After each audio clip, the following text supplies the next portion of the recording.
torno dele e ele os aceitou. Na verdade, qual é a sua preocupação neste momento? O que o deixa ansioso neste exato momento? O que o angustia neste exato momento? Nesse silêncio, você é absolutamente livre. Se você ficou o dia inteiro agitado e preocupado, suspirando e desejando algo e sentindo-se frustrado, as suas noites serão um pesadelo. Mas se você vive cada momento na sua totalidade, com intensidade, com a totalidade do seu ser, as suas noites serão calmas e silenciosas, relaxadas e pacíficas. Nem sequer um sonho perturbará você, pois os sonhos são frutos de uma vida insatisfeita, de uma vida reprimida. Os psicólogos ocidentais não entenderam nada, principalmente os psicanalistas. Eles continuam analisando os sonhos das pessoas sem se importar com a fonte. A fonte está nas suas horas de vigília, mas você está tão acorrentado, tão preso à sua religião, à sua moralidade, à sua etiqueta, aos seus modos, que não consegue viver. Todos esses momentos não vividos voltarão para você quando estiver dormindo, pois qualquer coisa não vivida se esgueira para o seu inconsciente, se você estiver vivendo plenamente. Freud ficaria muito surpreso ao saber se ele tivesse ido ao Oriente e visitado os aborígenes que vivem embrenhados na floresta. Eu os visitei e o mais surpreendente é que eles não sonham. Eles conhecem a real profundidade e tranquilidade da vida. Naturalmente, pela manhã, eles estão mais vivos, mais rejuvenescidos, mais revigorados para enfrentar o dia e vivê-lo novamente na sua totalidade. O homem civilizado vive em condições justamente opostas. Ele não apenas sonha à noite. A qualquer hora, sentado na sua poltrona, ele relaxa, fecha os olhos e se perde em devaneios. Você não está vivendo. Você só está desejando viver. Está esperando viver um dia, torcendo para que esta noite não dure para sempre, que a aurora surja a qualquer momento. Mas, para o escravo, não existe aurora. Ele tem de viver na escuridão, sem nem sequer se dar conta de que existe algo como a luz. Não considere a sua chamada vida como algo líquido e certo. Ela não é vida coisa nenhuma. Você tem de passar por uma revolução e essa revolução não tem nada a ver com política nenhuma, com economia nenhuma. Tem a ver com a sua espiritualidade e com a sua consciência. Quando o âmago do seu ser estiver cheio de luz, a sua luz exterior também começará a refleti-la. Como os seus velhos hábitos são antigos e velhos companheiros seus, eles tentarão muitas vezes impedi-lo de ser livre. Mas você tem de estar sempre alerta para transcendê-los. Você tem de observá-los chegar e se despedir deles para sempre. Esse é, para mim, o significado básico dos sânias. Você, de repente, passa a ser parte dessas lindas árvores, com lindas rosas, com grandiosas estrelas. Elas são todas livres. Com exceção do homem, não existe escravidão neste mundo. E se ver livre dessa escravidão não é difícil. Essa escravidão não está grudada em você. Não se trata disso. A realidade é: você está apegado à escravidão. As suas correntes são responsabilidade sua. Você as aceitou. Elas estão aí. Plenamente consciente, diga a elas: adeus, vocês já ficaram comigo por tempo demais. Chega, vou embora. É preciso uma consciência simples para que você tenha liberdade. No entanto, existem alguns interesses ocultos que querem preservar a sua escravidão. Eu era professor de uma universidade e por quase 20 dias por mês eu ficava fora da cidade viajando pelo país. Uma liberdade tão grande não era possível, muito embora em 10 dias eu completasse o curso com os alunos. Eu perguntava a eles: Vocês têm alguma reclamação? Eles diziam: estamos agradecidos por ver que, num curso tão pequeno, 2 anos são gastos, são necessários não mais do que 6 meses. Mas o vice-reitor ficou preocupado porque todo dia constatava que eu não estava na universidade. Eu tinha o meu próprio esquema.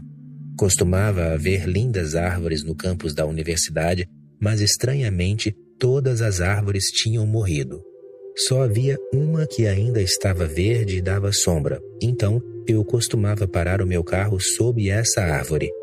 Todo mundo sabia que ninguém mais devia parar o carro ali. Uma vez ou duas, as pessoas haviam tentado e eu tinha chamado os meus alunos para remover o carro. É permitido estacionar em qualquer lugar, menos aqui. Portanto, sempre que eu estava fora da cidade, eu costumava mandar o meu motorista estacionar o meu carro ali, e o vice-reitor, vendo da janela o meu carro sob a árvore, ficava satisfeito por ver que eu estava presente. Um dia, ele estava dando uma volta por toda a universidade e descobriu que a minha classe estava vazia. Ele perguntou aos alunos: ele devia estar aqui e o carro dele está estacionado sob a árvore. Na verdade, eu sempre suspeitei. Eu estive lendo os seus discursos, às vezes em Calcutá, às vezes em Amritsar, às vezes em Madras, e eu sempre ficava intrigado. O carro dele está aqui. Eu costumava dirigir o meu carro e dizia ao meu motorista: tranque o carro e fique 1 ou 2 horas no jardim e depois leve o carro para casa. Ele dizia: para que isso? Eu dizia: não se preocupe, não é problema seu. Então, quando eu voltava de Madras, um dia, o vice-reitor me chamou e perguntou: parece que você é o seu próprio patrão. Você nunca pede para sair e nunca nem sequer me mantém informado. Eu disse: me dê apenas uma folha de papel, pedindo demissão. Ele disse: o que está fazendo? Eu disse: essa é a minha resposta. Os alunos estão, de algum modo, sofrendo com a minha ausência. Eles disseram a você que os cursos não estão sendo concluídos.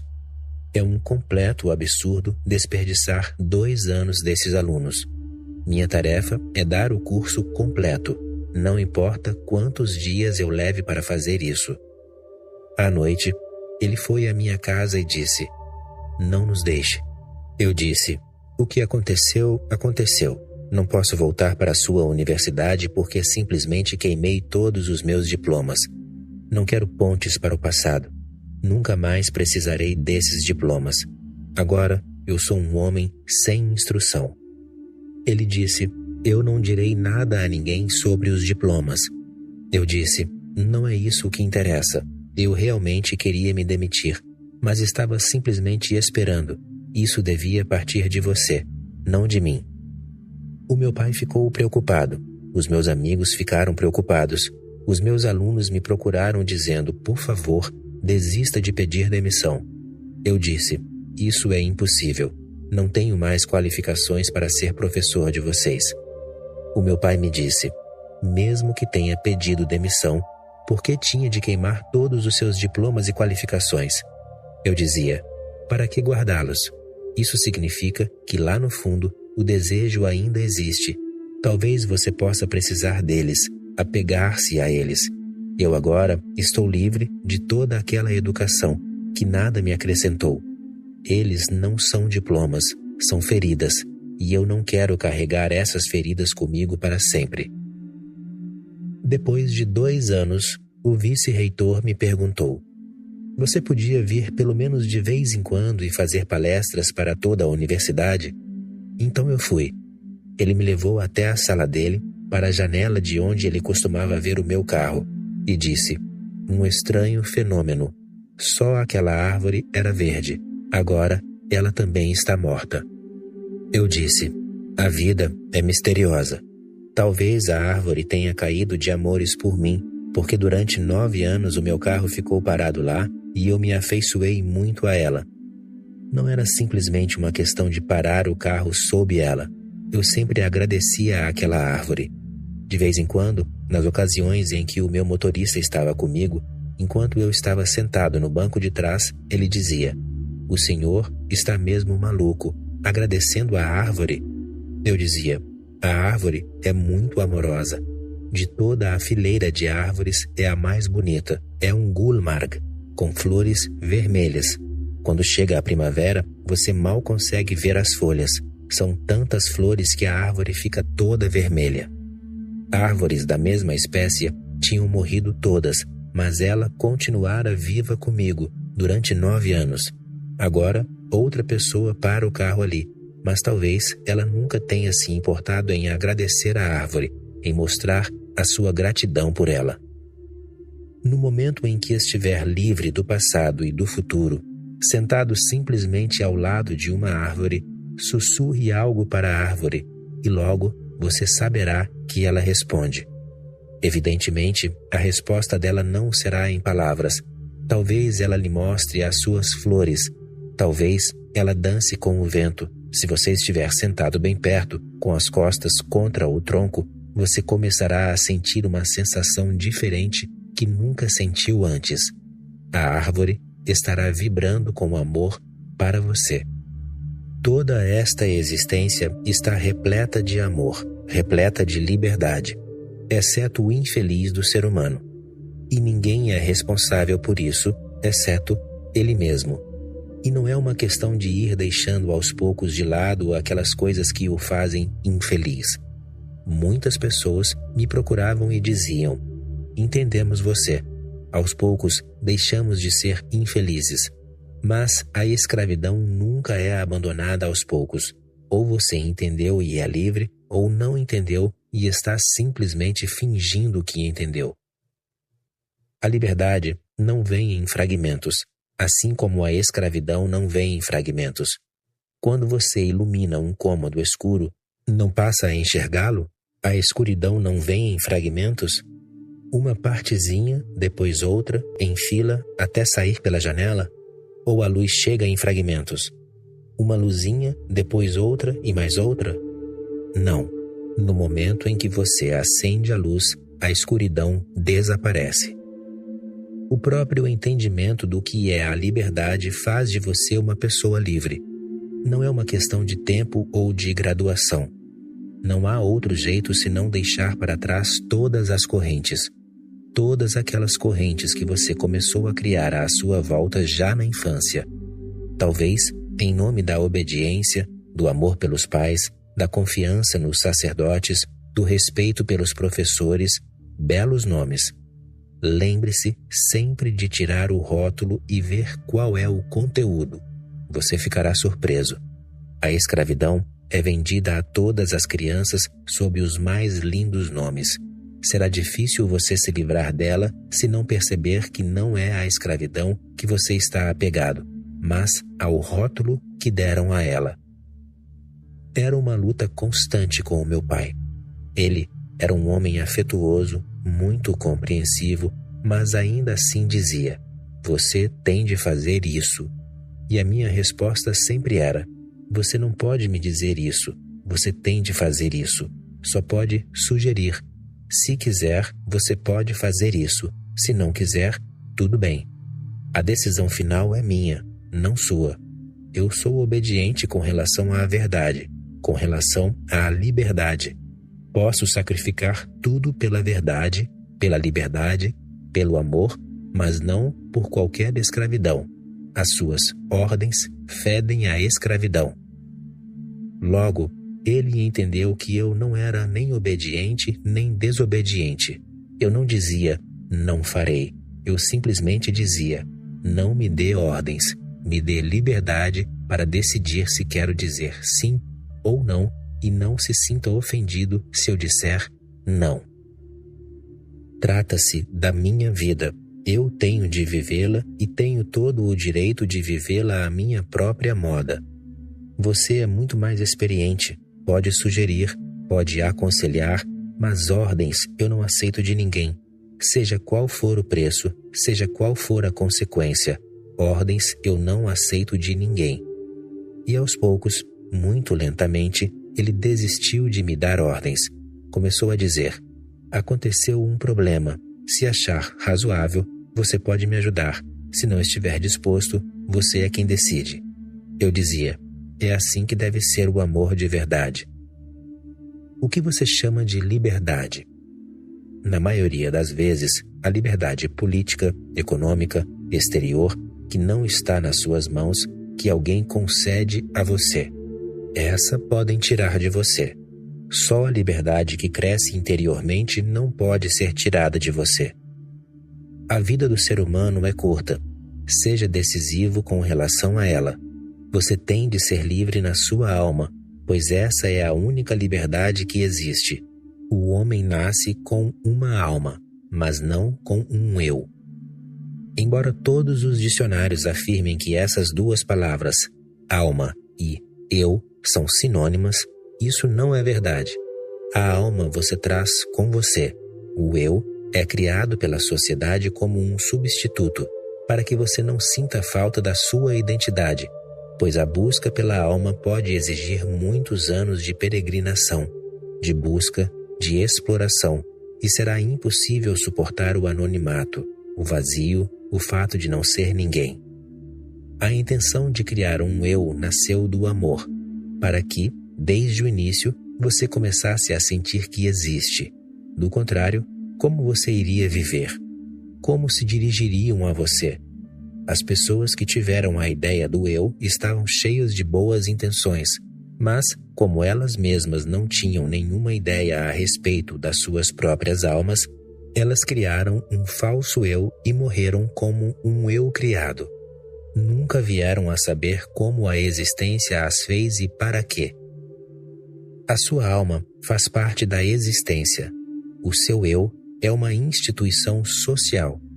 Portanto, a primeira coisa a lembrar é que a distinção entre eles é intransponível. Se você quiser investigar e descobrir quem realmente é, você terá de passar pela mudança radical de destruir o próprio eu. Se não destruir o eu e por acaso vier a descobrir a alma, você não será uno. Isso é o que os psicólogos chamam de esquizofrenia. Você estará dividido. Às vezes, se comportará como o eu e às vezes como a alma. Você ficará numa tensão constante. A sua vida será simplesmente angústia e preocupação, e é impossível viver desse jeito. Por isso a sociedade, o sistema educacional, os pais, o sacerdote, todo mundo à sua volta, tenta de todas as maneiras criar um eu tão forte que você nunca consiga tomar consciência da sua alma oculta. A jornada não é longa, mas certamente é bem difícil. O eu não é uma coisa simples, ele é muito complexo. Você é professor, médico, advogado, presidente. Você é bonita, muito culta, rica, ambiciosa. Todas essas são dimensões do eu. E o eu continua a acumular mais dinheiro, mais poder, mais prestígio, mais respeitabilidade. A sua ambição nunca se satisfaz. Você nunca para de criar mais e mais camadas para o seu eu. Essa é a miséria do homem, a sua principal infelicidade. O homem não sabe quem ele é, embora continue acreditando que ele é isso ou aquilo. Se você é médico, essa é a sua função, não é a sua realidade. Se você é presidente, essa é a sua função, assim como a função do outro é fabricar sapatos. Nem o sapateiro conhece o seu eu, nem o primeiro-ministro conhece o seu verdadeiro eu. Os pais começam desde o princípio, desde o primeiro dia de vida. E esse ego, esse eu falso, seja lá como você o chame, quase se torna a sua realidade e a verdadeira é esquecida. A palavra pecado é muito significativa. Não no sentido que os cristãos a usam, não no sentido que ela é entendida no mundo todo, mas na sua própria raiz. Essa palavra tem um significado completamente diferente. Ela significa esquecimento. Ela não tem nada a ver com as suas ações, tem a ver com a sua realidade que você esqueceu. Como você esqueceu a sua realidade e está vivendo com um substituto falso, todas as suas ações são hipócritas. Você sorri, mas o seu sorriso não vem do coração. Você chora, soluça, mas as suas lágrimas são muito superficiais. Você ama, mas o seu amor não está enraizado no seu ser. Todas as suas ações são como se você fosse sonâmbulo, uma pessoa que anda enquanto dorme. Aconteceu em Nova York de um sonâmbulo. Existem tantas pessoas sonâmbulas que você não acreditaria. 10% de toda a humanidade. Elas se levantam à noite, vão até a geladeira, comem algo que o médico as proibiu de comer, pois estão ficando cada vez mais gordas e provocando a sua própria morte, suicidando-se lentamente. Durante o dia, de algum modo, elas conseguem se conter, mas, à noite, a mente consciente adormece profundamente e o inconsciente não perde a oportunidade. Ela conhece o caminho, e essas pessoas andam com os olhos fechados, nem mesmo a escuridão as confunde. Elas estão preocupadas, o médico delas está preocupado, a família está preocupada. Reduzimos a sua comida, tiramos o açúcar e você continua gordo. E eles também ficam preocupados ao ver que as coisas continuam a sumir da geladeira. E você não pode responsabilizar a pessoa, pois ela não se lembra de nada pela manhã. Esse caso de Nova York ficou famoso no mundo inteiro.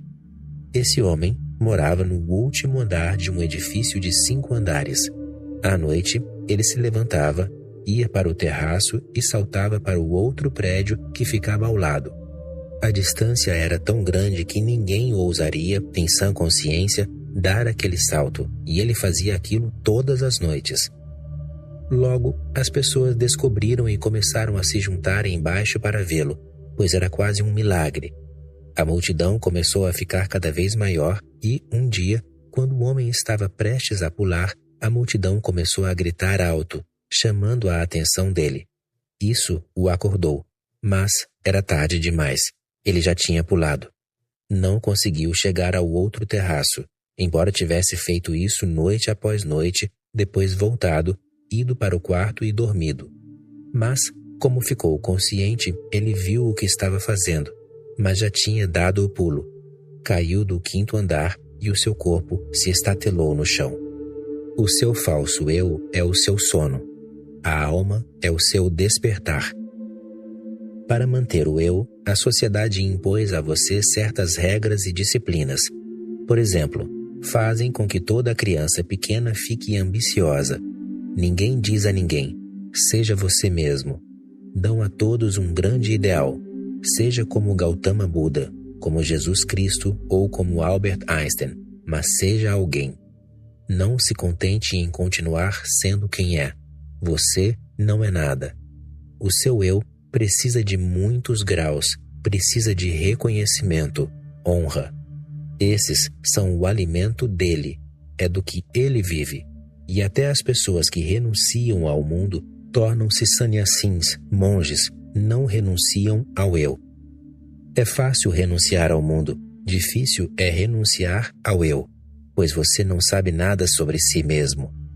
Você sabe qual é o seu negócio, sabe a educação que teve, sabe o seu nome e sabe perfeitamente bem que chegou aqui sem nome.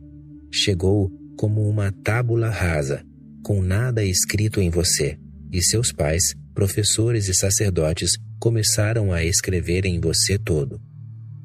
Você continua acreditando no seu eu a vida toda. Ele é muito suscetível, pois é muito delicado. Delicado no sentido de falso. É por isso que a pessoa egocêntrica é muito melindrosa. Eu costumava caminhar pela manhã quando dava aulas na universidade.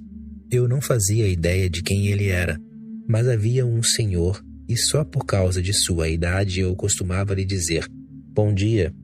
E éramos só nós dois àquela hora da manhã, 3 da manhã. Um dia eu esqueci de lhe dizer bom dia e ele disse, ei, esqueceu?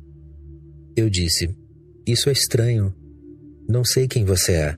Só por uma questão de cortesia para com um homem mais velho, da idade do meu avô, eu lhe digo bom dia. Mas não há nenhum contrato que me obrigue a fazer isso todos os dias. Ele estava cobrando porque aquilo satisfazia uma parte do seu eu. Eu não tinha ideia de quem ele era. mas ele sabia muito bem quem eu era e ficou sentido quando eu não lhe disse bom dia, senhor. Eu disse, não darei mais bom dia a você, nem a mais ninguém, só por cortesia, pois estou envenenando a sua mente. Você já pensou nisso? Você chegou a este mundo sem nome, mas se alguém diz algo contra o seu nome, você logo quer brigar, sem nem sequer pensar que você chegou a este mundo sem nome. Esse nome que você tem é um rótulo falso. Você não tem nenhum nome. O anonimato é a sua realidade. As pessoas que renunciam ao mundo são adoradas como se fossem santos, mas ninguém vê que o ego delas fica até mesmo mais sutil, mais forte do que antes. Ouvi dizer que havia 3 mosteiros cristãos no alto das montanhas, e um dia, 3 monges, um de cada mosteiro, encontraram-se na estrada por acaso. Eles estavam cansados, estavam voltando da cidade.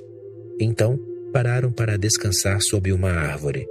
O primeiro monge disse, tenho orgulho do meu mosteiro. Nós podemos não ser tão cultos quanto as pessoas que vivem nos mosteiros de vocês, mas elas não podem competir conosco no que diz respeito à austeridade. O segundo monge riu. Ele disse, esqueça tudo sobre austeridades. A austeridade nada mais é do que torturar a si mesmo. O que interessa é o conhecimento que se tem das antigas escrituras. Ninguém pode competir conosco. O nosso mosteiro é o mais antigo. Nós temos todas as escrituras e o nosso pessoal é o mais instruído. Que dizer de austeridades? Que vocês jejuam, que não comem à noite, que só comem uma vez por dia. Quem se importa? Até um idiota pode fazer todas essas coisas. Mas que tipo de sabedoria ganham com isso? O terceiro monge ouvia silenciosamente. Ele disse, vocês 2 podem estar certos. Um vive de um jeito muito duro e penoso, sacrificando o corpo, e o outro também pode estar certo. O seu pessoal é composto de grandes eruditos. Ambos perguntaram, mas e você e o seu mosteiro? Ele disse, o que tem eu e o meu mosteiro? Somos o suprassumo da humildade. O suprassumo da humildade. É tão difícil. Agora, eles cobriram o próprio eu com vestes religiosas. Ele ficou mais forte. Por isso eu digo que até os pecadores podem alcançar as praias da vida, menos os santos.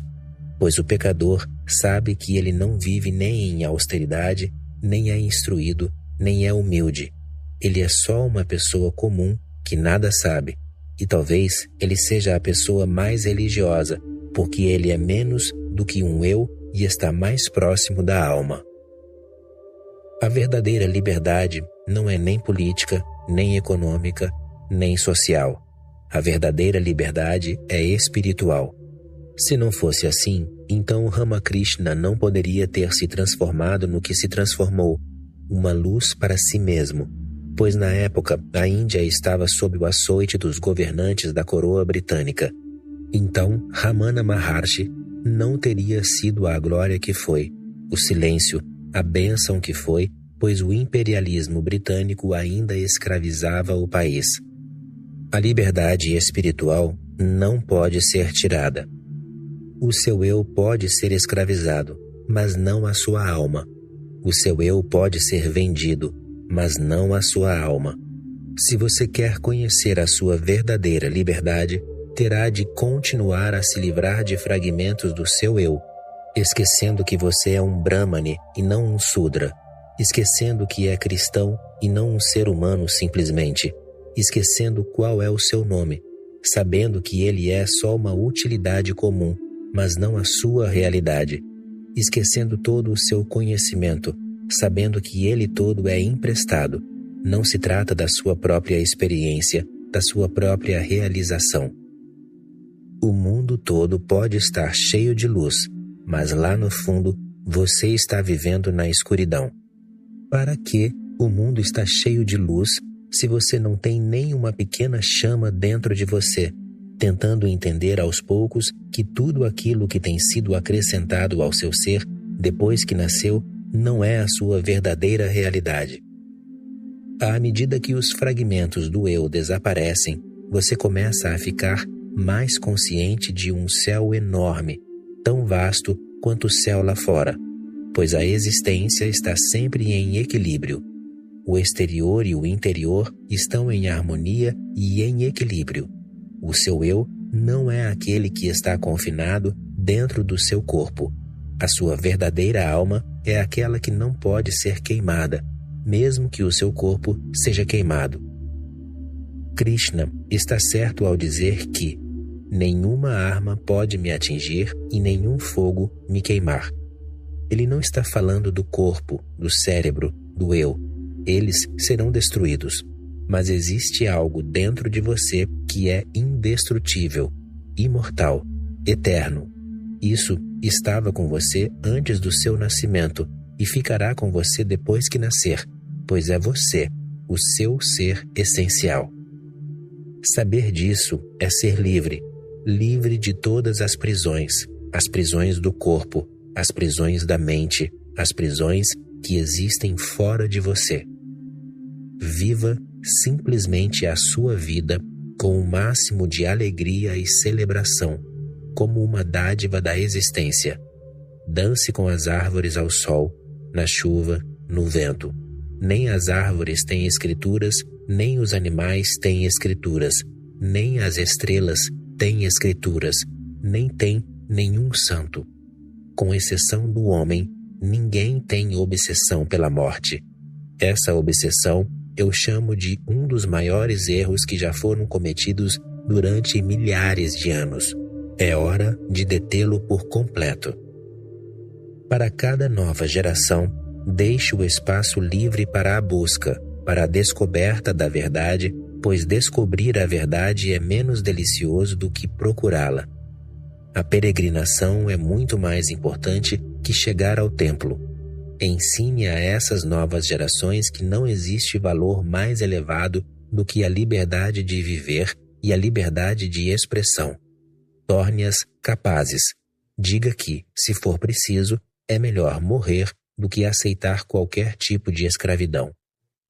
Mas isso não tem sido feito. E, a menos que seja feito, você não pode salvar o mundo dos Adolf Hitlers, dos Joseph Stalins, dos Mao Tse-tungs, dos Ronald Reagans. Você não pode salvar o mundo dos tiranos, dos ditadores. Na verdade, lá no fundo você os quer. Lá no fundo, você quer alguém que dite os termos e o estilo da sua vida. Você tem muito medo de cometer erros, pois, se for livre, naturalmente cometerá erros. Mas, lembre-se, assim é a vida. Você cairá muitas vezes. Não há nada de mal. Levante-se novamente e aprenda a não cair. Fique mais alerta. Você cometerá erros. Só não cometa o mesmo erro novamente. É assim que você fica sábio. É assim que a pessoa se torna um indivíduo, orgulhoso como um cedro elevando-se em direção ao céu e alcançando as estrelas. Não seja um pigmeu. Procure alcançar toda a elevação de que é capaz. E eu lhe digo que não existe ninguém neste mundo que não tenha nascido com uma certa capacidade da qual possa se orgulhar, que não esteja prenhe de algo para produzir, para dar à luz a alguma coisa nova e bela, para fazer com que a existência fique mais rica. Não existe nem uma única pessoa que venha para este mundo vazia. Você já viu as crianças quando nascem? As mãos delas estão fechadas. Uma mão fechada, um punho, é um mistério. Ninguém sabe o que está escondido ali dentro. E você já viu um homem morto? Quando alguém morre, você já viu um cadáver com a mão fechada? É impossível. O homem morre com a mão aberta, vazia, sem forças. Essas são apenas metáforas. Estou dizendo que a criança nasce cheia de possibilidades. Ela não precisa ter inveja de ninguém. À medida que transcende o falso eu, você de repente descobre um céu que não tem limites. Alguns o chamam de Deus, alguns o chamam de Brahma, mas a melhor palavra é usada por Mahavira e Gautama Buda. Eles a chamam de Moksha. Moksha significa liberdade. Liberdade de tudo o que restringe você. Liberdade de tudo o que é falso. Liberdade de tudo o que vai morrer. Quando você fica livre de tudo o que é falso e mortal, imediatamente as portas da imortalidade se abrem para você. Faço votos que nenhum de vocês perca essa dança, essa canção, essa música da eternidade.